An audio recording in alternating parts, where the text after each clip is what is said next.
അല്പസമയം മുന്നേ ഒറ്റയ്ക്ക് മാറിയിരിക്കുന്ന ഗബ്രിയെ കണ്ട് ജാസ്മിൻ ചോദിക്കുന്നുണ്ട്, എന്ത് പറ്റിയടാ നിനക്ക്, നീ എന്നോട് പറ, നീ പറഞ്ഞാലല്ലേ ഞാൻ കാര്യങ്ങൾ അറിയുകയുള്ളൂ.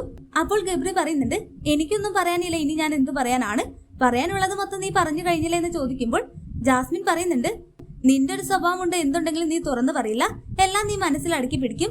എന്നോട് നിനക്ക് എന്തും പറയാനുള്ള സ്വാതന്ത്ര്യം ഞാൻ നിനക്ക് തന്നിട്ടില്ലേ? ഇനി ഞാൻ ഇന്നലെ നീയുമായി ഇനി അധികം സംസാരിക്കില്ലെന്ന് പറഞ്ഞതാണോ നിന്നെ വേദനിപ്പിച്ചത്? അങ്ങനെയാണെങ്കിൽ ഞാൻ നിന്നോട് പഴയതുപോലെ തന്നെ സംസാരിക്കും.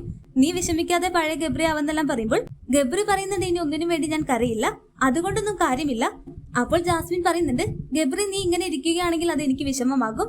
അത് കേട്ടിട്ടും ഗബ്രി അവിടെ സങ്കടത്തോടൊന്നും പറയാതെ ഇരിക്കുന്നതാണ് ലൈവിൽ കാണിക്കുന്നത്. ഇന്നലെ എല്ലാവരുടെയും മുന്നിൽ വെച്ച് ജാസ്മിൻ പവർ ടീമിൽ പോകാനിരുന്നതൊന്നും ഗബ്രിക്ക് അവിടെ ഇഷ്ടമായിട്ടില്ല. കാരണം ജാസ്മിൻ അവരുടെ ടീമിൽ പോയാൽ പിന്നെ താൻ ഒറ്റപ്പെടുമെന്നും അതുപോലെ തന്നെ ജാസ്മിൻ തന്നെ അവോയ്ഡ് ചെയ്യുമെന്നുള്ള ചിന്തകളാണ് ഗബ്രിയുടെ മനസ്സിലുള്ളത്. ലവ് ട്രാക്ക് എല്ലാം ഇറക്കിയപ്പോൾ അത് സീരിയസ് ആയ മട്ടാണ്. ഇന്നലെ രാത്രി തന്നെ പൊട്ടിക്കരഞ്ഞുകൊണ്ട് ഗബ്രി തന്റെ ഇഷ്ടവും ഫീലിംഗ്സ് എല്ലാം ജാസ്മിനോട് പറയുന്നുണ്ട്. എന്നാൽ ഇനിയും ലവ് ട്രാക്ക് എല്ലാം പിടിച്ചാൽ ശരിയാവില്ലെന്ന് മനസ്സിലായത് കൊണ്ടായിരിക്കാം ജാസ്മിൻ ഒന്ന് മാറ്റി പിടിച്ച് ഗബ്രി അവോയ്ഡ് ചെയ്തത്.